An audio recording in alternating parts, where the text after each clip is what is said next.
Жаз, Алматы, ауа тымырсық. Ләйлә жатақханадан анасының үйіне көшіп келді. Бір жыл бойы көрмеген тар бөлме сол қалпы. Тек иісі ғана өзгерген, еркектің иісі. Ас үйде отырып салқын шай ішіп отырған Мұрат алғаш көрген кетте Ләйләні тік тұрып қалды. Сен өскенсің, деді Мұрат. Сәл жымиып, бір кезде мен саған мультик қосып беріп отырушы едім. Қызығы, ол кезде Ләйлә 14-те еді. Қазір 19-да. Ал мынау көз алдындағы ер адам анасының күйеуі, бірақ бөтен, жақында емес, алыста емес. Мұраттың да көзі үнемі Ләйләға түсіп кететін. Оның белі бұрынғыдан жіңішке, ал жүрісі әйел сияқты. Анам қайда, деді Ләйлә даусын қатайтып. Жұмыста, кеш келеді. Кеш болды, анасы әлі жоқ. Ләйлә душқа кірді. Есік сәл ашық қалған. Сол сәтте дәлізден өтіп бара жатқан Мұрат бір көзімен көлеңке арқылы қыздың жалаңаш иығын шалып қалды. Іші от болып кетті.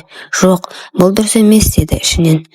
Ал Ләйлә көрпесіне оранып жатып, еркек иісін сезіп, жүрегінің терең түкпірінен бір нәрсенің оянғанын байқады. Бұл еркекке бұрын соңды олай қарамаған. Бірақ енді ол бөтен емес, тым тартымды. Таң, ас үйде Ләйлә жалаң аяқ үстінде қысқа халатпен шай қойып жүр. Мұрат терезенің алдында кофе ішіп тұрған. Оның көзі Ләйләнің балтырына түсіп кетіп, жылжып жоғары өрледі. Халаттың ішінен қыздың тыржалаңаш денесі білініп тұр. Кешіріңіз, оянғаныңызды байқамаппын, деді Ләйлә. Әдейі мойнын көрсетіп, шашын артқа жинай отырып. Мұрат үнсіз, қолындағы кесе сәл дірілдеді. Мен киініп келейін, деді ол. Бірақ орнынан қозғала қоймады. Ләйлә арт жағымен оған арқасын беріп ыдыс-аяқ жуып жатты. Мұраттың көзі қыздың жамбасының астына түскен халаттың жиегіне қадалды. Тым қысқа. Тап сол сәтте Ләйлә білмегендей артына бұрылды. Көздері түйісті. Жақсы ұйықтадыңыз ба, деді ол жай ғана. Бірақ үні еліктіргіш еді. Мен бе? Бүгін бір түрлісің. Мүмкін мен бұрынғы қыз емес шығармын. Екеуінің арасында үнсіздік орнады. Тек шәйнектің ысқырығы ғана тыныштықты бұзды. Бірақ ол дыбыс іштеріндегі жалындап тұрған тыйымсыз сезімді тоқтата алмады. Мұрат есін жиғандай басын шайқап ас үйден шықты. Ләйлә күлімсіреді. Кешке қарай аспанды бұлт торлады. Найзағай ойнап жаңбыр шелектеп құйды. Анасы қонаққа кеткен еді. Сол қонақтан келмейтінін хабарлады. Түнде қаламын, қонып қаламын, деді құрғақ үнмен. Сол сәтте жарық сөніп қалды. Ләйлә телефон шамын жағып бөлмеден шықты. Мұрат, жарық жоқ, деді ол, даусын сәл қорқыныштетіп шығаруға тырысып. Білемін, деді Мұрат, қасықпен кофе араластырып. Шам іздеп едім, маған қорқынышты, деді Ләйлә сабырмен. Сен бала сияқтысың ба? Жоқ, сен қыз сияқтысың, деді Мұрат. Алғаш рет шекарадан аса жаздаған үнмен. Жанасу, кездейсоқ білектері бір-біріне тиді. Сол сәтте екеуі де тоқ соққандай селк етті. Қолың суық екен, деді Ләйлә. Ал сенің алақаның? Мұрат бір сәт үндемей қалды. Сосын жылы екен. Тыныштық. Найзағай жарқ етті. Шам жарығы Ләйләнің бетіне түсті. Еріндері сәл ашық, көзі терең әрі нұрлы. Оның халаты түнде одан да қысқарды. Сен ойнап жүрсің бе менімен, деді Мұрат. Даусы күңіреңденіп. Ал егер иә десем, деді де Ләйлә бір қадам жақындап. Тоқта. Бірақ ол сөзін аяқтай алмады. Өйткені Ләйлә оның қолынан ұстады. Ал Мұрат алғаш рет жігерсіздіктен қолын тартып алмады. Сол түнде алғаш рет тыныс тіршіліктен басқа бірдеңе естілді. Ыстық ауада құмарлықтың дыбысы ілініп тұрды. Жаңбыр үдей түсті. Үйде қараңғы. Тек шамның әлсіз жарығымен екі дененің жылуы ғана бар. Мұраттың жүрегі дүрсілдеп соғып тұр. Ләйләнің алақаны әлі де оның қолында. Егер тоқтамасақ, деді ол ақырын. Тоқтай алмаса ше, деді Ләйлә, еріндері жақындай түсіп. Сол сәтте еріндер түйісті.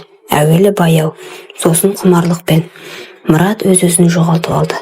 Оны тоқтатқан иелікте ұятты, тіпті ар-ұжданда емес. Жылдар бойы іште бұғып жатқан аштық. Ләйлә үнсіз еді. Ол еркектің еркін билеп жатқанын ұқты. Бұл еркек өгей әке. Бірақ дәл қазір оның кім екені маңызды емес. Шам құлап түсті. Жарық сөнген еді. Түн ішінде тек дем мен ыңырсыған үн ғана қалды. Мұрат оның халатын шешіп тастады. Қыздың тәні дір-дір етеді, бірақ ол шегінбеді. Кереуетке дейін барған жоқ, тек диванда, құштарлықпен. Мұрат Ләйләнің бұлтиған қос анарынан құшарлана сүйіп, құшақтады. Қақиған айғырын Ләйләнің үңгіріне соққылап рахат сезімге ұласты. Бәрі аяқталған соң үнсіздік орнады. Мұрат терең дем алып жатты. Біз мұны істемеміз керек еді, деді ол. Бірақ біз істедік, деді Ләйлә, көрпесін жамылып. Енді бәрі өзгерді. Сол сәтте екеуінің өздерінің не істегенін сезінбеді. Тыйым бұзылды, артқа жол жоқ. Таң атты. Мұраттың жанын кінәлілік күйретіп жатыр. Ол ұйықтамаған. Жуынбастан жұмысқа кетіп қалды. Артында тек қырынбаған жүзі мен ішіндегі арыждан арпалысып қалды. Қалай мен бұған бардым? Ол қыз, ол әйелімнің қызы. Ал Ләйлә төсекте шалқасынан жатыр. Көзінде қуат. Енді бәрі менің қолымда. Ол мені қалайды. Ол айна алдында тұрды. Өзінің тәніне қарап кешегі іздерді есіне алды. Түндегі жігерсіздік емес, еркектің шын құмарлығы сезілді. Бірақ оның өзіне деген сенімін еселеп жіберді. Кешке Мұрат жұмыстан шаршап келді. Есіктен кіре сала көздері қайта түйісті. Кешіктіңіз ғой, деді Ләйлә сықылықтап. Мені сағындыңыз ба? Ләйлә, деді Мұрат сәл ашулы үнмен. Кеше не болғанын ұмытайық, бұл дұрыс емес. Жақсы, ұмытайық, бірақ анама айтайын ба, деді ол кенет байыппен. Мұраттың жүзі бозарып кетті. Не? Жоқ, жай қалжың ғой. Ол оның жанына келіп мойнынан иіскеп. Бірақ сен менің денемді ұмыта алмайсың. Өзім де сені түнде ойлап ұйықтай алмаймын, деп сыбырлады. Мұрат оның орнынан тұрып кетпек болды, бірақ қыз оның белінен ұстап қалды. Тағы да қаламайсың ба, деді ол еріндерін тістеп. Мұрат үндемеді. Бұл үнсіздік келісім еді. Соңғы аптада бәрі өзгерді. Мұрат бұрынғыдай емес, үнемі ойда, көңілі алаң. Ал Ләйлә керісінше жайнап жүр. Үстіндегі киім қысқара түсті. Дауыс ырғағы сызылып шықты. Тіпті анасының алдында да ашық ойнап жүр. Бір күні таңғы асты анасы күлімсіреп отырып, қызық, Мұрат, сен менің қызымды бұрынғыдан да жақсы көріп кеткейсің ғой, дейді. Мұрат қасы түсіріп алды. Қайдағы сөз, ол бала. Бала деп атауға аузың барса, деді анасы бір түрлі үнмен. Ләйлә үндемей шай ішіп отырды. Кешкісін Ләйлә мен Мұрат тағы оңаша қалды. Ол күдіктеніп жүр, деді Мұрат терезеден қарап. Сен қобалжыған сайын ол байқайды, деді Ләйлә. Ол еркектің артына келіп мойнынан құшақтады. Сен енді менікісің. Қалағанымда келесің, айтқанымды істейсің, әлде бас тартқың келе ме? Сен бұл ойыңды тым алысқа бара жатырсың, Ләйлә. Жоқ, Мұрат, ол ойын емес, бұл билік. Мен сені бақылап отырамын. Ал егер анаңа айтып қойсаң, не болады? Айтпаймын. Сен ұнайсың. Бірақ сен менімен болғың келсе, бәріне төзесің. Мұрат үнсіз қалды. Оның құшағында тұрған қыздың иісі есін алды. Ол өзін әлсіз сезінді. Бір қыздың құшағында тұрып, өз үйінде тұтқын болғанын түсінді. Сол түні есіктің арғы жағынан дыбыс шықты. Анасы ұйықтай алмай дәлізге шыққан. Қыздың бөлмесі жарық, есігі жартылай ашық еді. Ішке үңілді, ешкім көрінбейді, бірақ шам жанып тұр. Тек аяғының ізі жатын бөлмеге қарай. Мұрат, деді ол түн ортасында. Иә, деген дауыс шықты жанынан. Қыздың бөлмесінде жүрсің бе? Жоқ, жай шамын өшіріп жатыр едім. Күдік қоюлана түсті. Келесі күн анасы күтпеген жерден үйден шығып кетті. Түстен кейін келем, деді. Бірақ ол кетісімен Ләйлә ваннада тұрды. Сүлгісімен.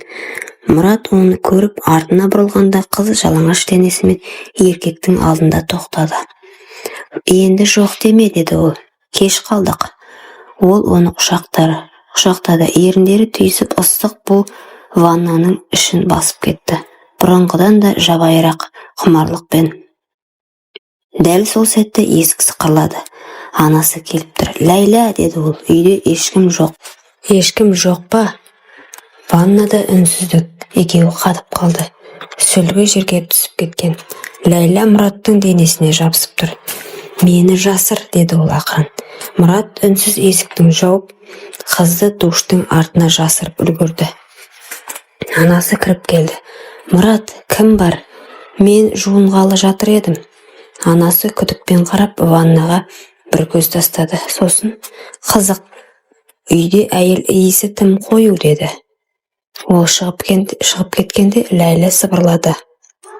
«Сен әлі де менікісің». Анасы ештеңе айтпады, бірақ күдігі ішін тіліп көзқарасы салқындап кетті. Бір күні үйге күтпей келді. Үнсіз жатын бөлмеге жақындап есікті ашты. Ал алдында еденде шашылған киім, кереуеттің шеті, ал үстінде Ләйла мен Мұрат. Көздері түйісті. Мұрат орнынан тұра алмай қалды. Ләйла көрпемен оранды. «Сен менің қызым емессің. Анашым, сен менің күйеуімді». Дауысы дірілдеп, көзі жасаурап, тізесі бүгіріп кетті. «Анашым, бәрі жай емес, бұл жеркеніш, екеуің де мен үшін өлдіңдер». Анасы есікті тарс жауып үйден шығып кетті. Кейін ол Ләйләні үйден қуып шықты. Қыз түк демеді, кетіп бара жатып тек артына бұрылып, «Сен де бәрін жоғалттың, мама», деді. Мұрат әйеліне қайта-қайта кешірім сұрап келіп жүрді. «Мен сені сүйем, қателік болды. Бұл кешіріммен жуылатын нәрсе емес», деді әйелі. «Сен менің ең үлкен сенімімді өлтірдің». Ол оны ешқашан кешіре алмады. Ал Ләйла жатақханада тұрып жатты.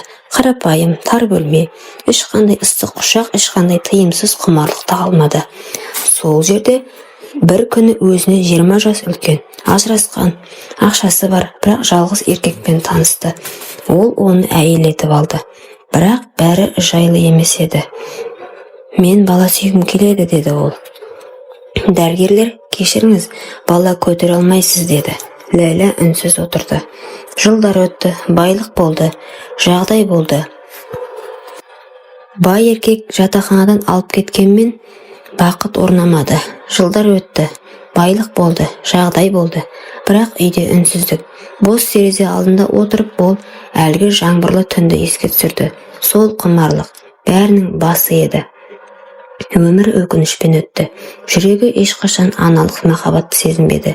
Жанында адам болса да ішінде бос орын қалды. Құрметті оқырман, өмірден алынған шынайы оқиғаларды тыңдағыңыз келсе, менің арнама тіркеліп, лайк, комментарий жазып қолдап кетіңіздер. Тыңдағандарыңызға мыңда бір рахмет.